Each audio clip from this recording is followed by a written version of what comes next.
श्री गणेशाय नमः। श्री राधा कृष्णाभ्यां नमः। श्री गुरुचरण कमलेभ्यो नमः। ओम श्री परमात्मने नमः।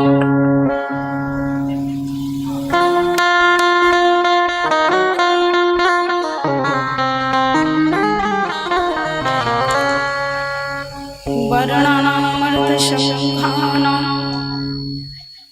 रसानां छन्दसामपि मङ्गलानां च कर्तारौ वन्दे वाणी विनायकौ।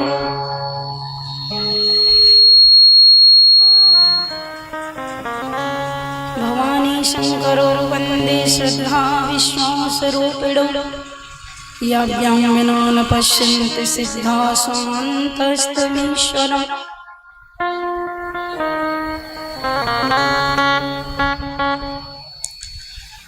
लोकाभिरामं रणरङ्गधीरं राजीवनेत्रं रघुवंशनाथं।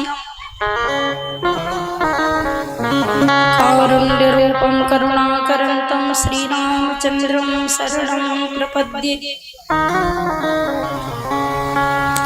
यं प्रव्रजन्तमनुपेतमपेतकृत्यं द्वैपायनो विरहकातर्या जुहाव। पुत्रेति तन्मयतया पर्वो विनेदुस्तं सर्वभूतहृदयं मुनिमानतोऽस्मि। व्यासं व्यासकरं वन्दे मुनिं नारायणं स्वयं। यतः प्राप्ति कृपा लोकामुक्ता कलेग्रह।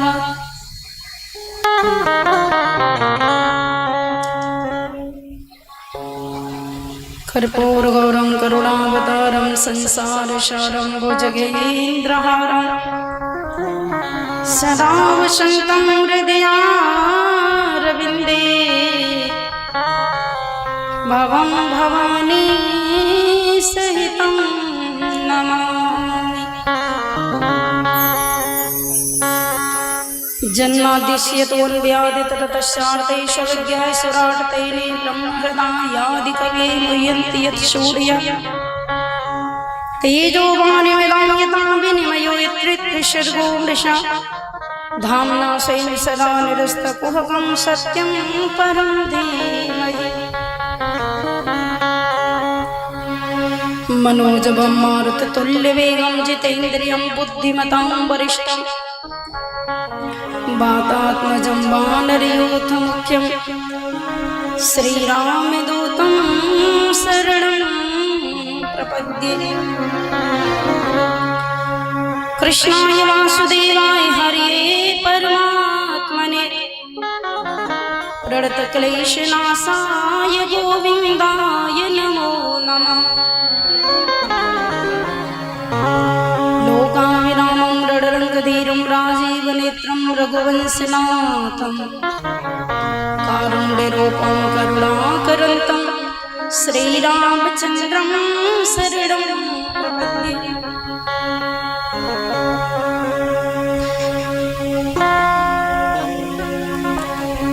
जय जय प्रभु राधा रमण जय जय नवल किशोर। जय गोपी चित चोर प्रभु जय चोर। श्री वृंदावन बिहारी लाल की जय जय। श्री सुखदेव भगवान की जय। श्री व्यास जी महाराज की जय। श्रीमद्भागवत महापुराण की जय। जय जय श्री राधे।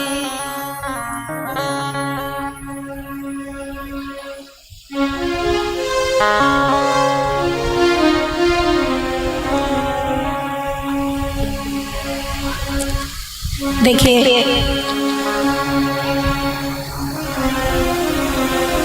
परम मंगलमय परात्पर अखिलेश्वर अकारण करुणा बरोड़ालय प्रभु श्री बांके बिहारी किशोरी श्री राधा रानी।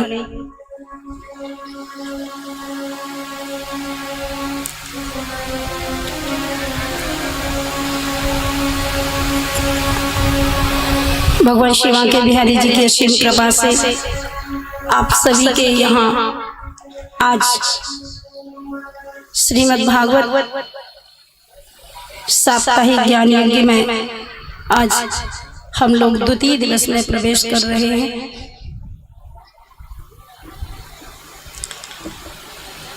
आप सभी को पता है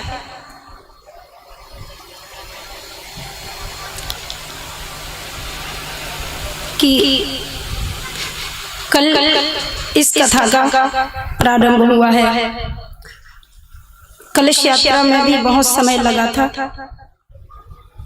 5:30 बजे के करीब कथा व्यासपीठ पर बैठकर हमने शुभारंभ किया था कथा को।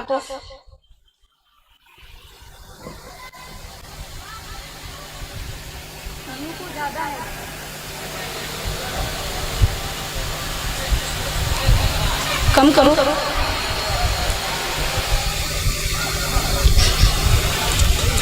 तो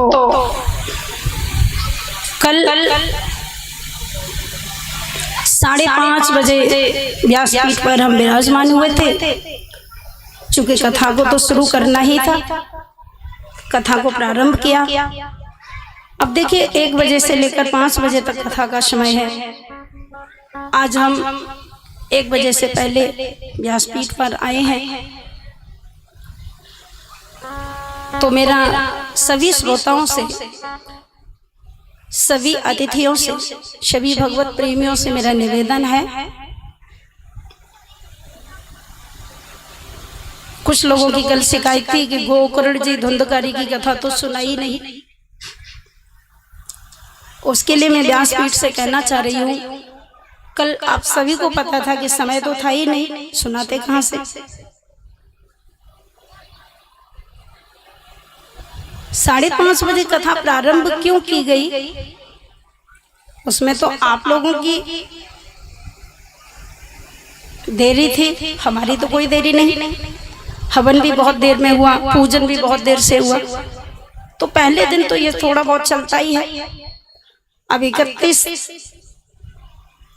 मई को सब फाइनल हो जाता तो 1 जून से कार्यक्रम ठीक समय से प्रारंभ हो जाता।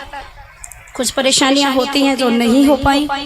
तो मेरे चूंकि कथा को आप सभी के सामने श्रवण कराना है, लेकिन मैं निवेदन करना चाहती हूँ, गोकर्ण धुंधकारी की कथा को छोड़ा थोड़ी गया है। वो तो आज सुनाई जाएगी, कल तो समय नहीं था। अब 10-20 मिनट की कल भागवत जी की आरती कर दी क्योंकि समय ही नहीं था। कथा छूटेगी नहीं। तो मेरा जो श्रोता है वो तो बहुत अच्छी तरह कथा सुनेंगे, और जो वक्ता लोग भी हैं, ध्यान देना, मुझे पता है कि यहाँ श्रोता तो श्रोता बन के आए हैं, परंतु कुछ वक्ता भी श्रोता बन के आएंगे। और उन वक्ताओं को मैं धन्यवाद देना चाहती हूँ जो मेरी कथा को श्रवण करने के लिए आएंगे। कोई भी कथा छूटेगी नहीं, सब कथा आपको सुनाई जाएगी। वैसे तो यह है कि 7 दिन में पूरी कथा कभी होती नहीं, लेकिन मेरा पूरा प्रयास रहता है कि जितना आपको सुना सकूं। 4 घंटे पूरी कथा सुनाई जाएगी। परंतु मेरा निवेदन यही है कि जो हमारे परीक्षित जी हैं, उनको कोई भी इस प्रकार का मैसेज न दे, कोई भी गलत संदेश न दे कि ये कथा रह गई, वो कथा रह गई, क्योंकि परीक्षित तो सीधे साधे हैं।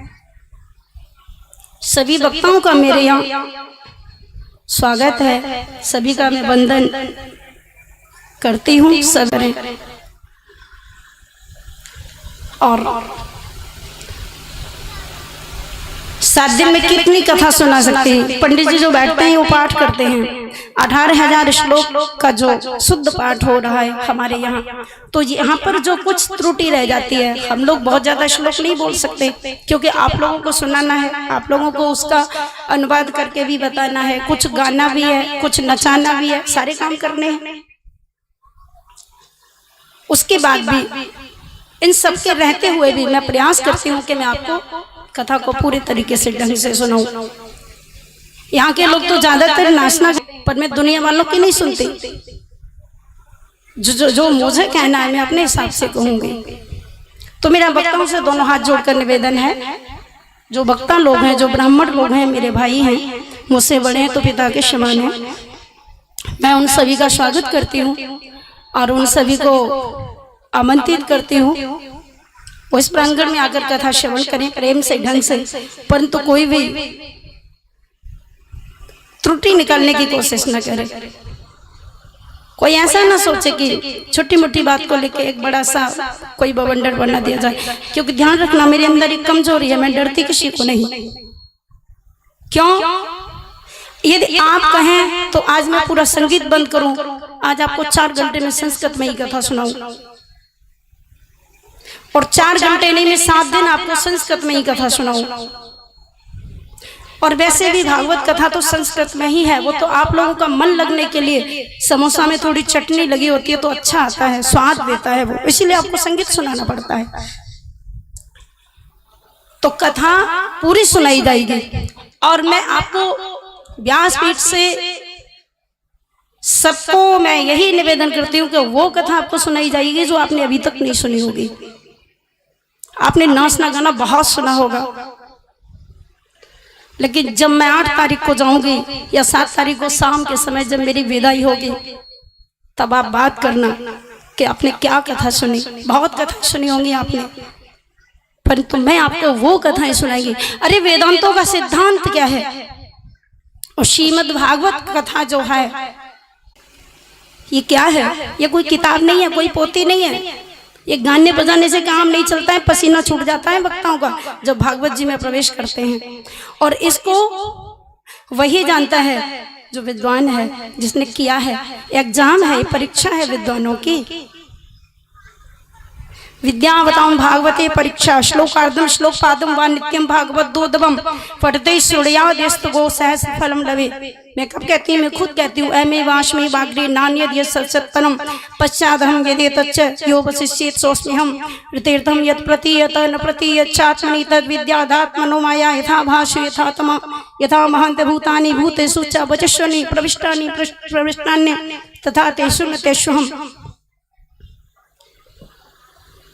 इतावदेव जिज्ञासं तत्त्व जिज्ञासुनात्मनः अन्वय व्यतिरेकाभ्याम यत् स्यात् सर्वत्र सर्वदा।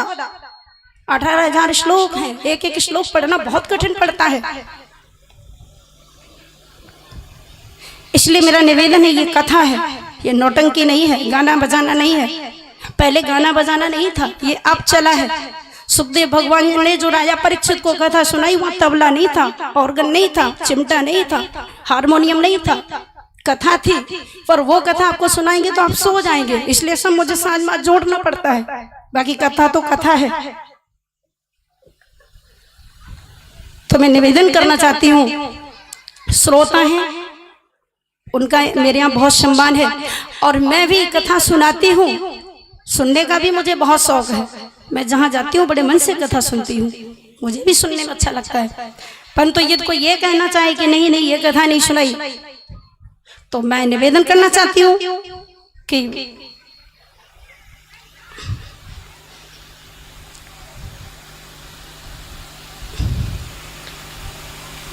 कथा, अरे जिन श्लोकों की आप बात करते हैं, जो विद्वान है, आप मुझे बताइए कि श्लोक की उत्पत्ति कहाँ से हुई, कहाँ से पैदा हुआ श्लोक, श्लोक की पहचान क्या है, श्लोक को कैसे बनाया गया, कहाँ से बना श्लोक, और कहाँ से ये श्लोक सारे जो श्लोक में हम कैसे जाने कि श्लोक ठीक है ये गलत है। पाद भक्तोच्च समस्तम त्रिलय समन्वित है सोकार्तस प्रवक्तो में श्लोको भवतो नान्य था। ध्यान रखना, ये व्यास भगवान की पद्धति से यदि हम कथा सुनाएंगे आपको, तो पूरा संस्कृत में सुनानी पड़ेगी, गाना बजाना नहीं होगा। यदि नारद जी की पद्धति से हम आपको कथा सुनाएंगे, तो उसमें भजन भी चलता है, संगीत भी चलता है, कीर्तन भी चलता है। बाकी व्यास पद्धति की कथा में भजन नहीं चलता, कीर्तन नहीं चलता, संगीत नहीं चलता, बस कथा चलती है, कथा। आप लोग समझदार हैं, और तो कल की बात को न लेकर, कल बहुत थोड़ा समय था, कथा का शुभारंभ करना था। अब देखिए आज कथा प्रारंभ होगी। गोकर्ण धुंधकारी जी की कथा आपको आज सुनाई जाएगी। वो तो पूरी कथा सुनानी है, परंतु हाँ इतना जरूर है, किसी प्रसंग को हम 2 श्लोकों में सुनाएंगे, किसी को 4 में सुनाएंगे, क्योंकि हमको तो दौड़ना है 7 दिन में। कल मैंने आपको निवेदन कर दिया था कि मुझे गागर में सागर भरना है, कि 4 घंटे आप मन से कथा श्रवण करेंगे और 4 घंटे में आपको लगातार कथा सुनाऊंगी। अभी 5 बजने जाएगा तो ऐसा मैं नहीं देखती कि 5 बज गया,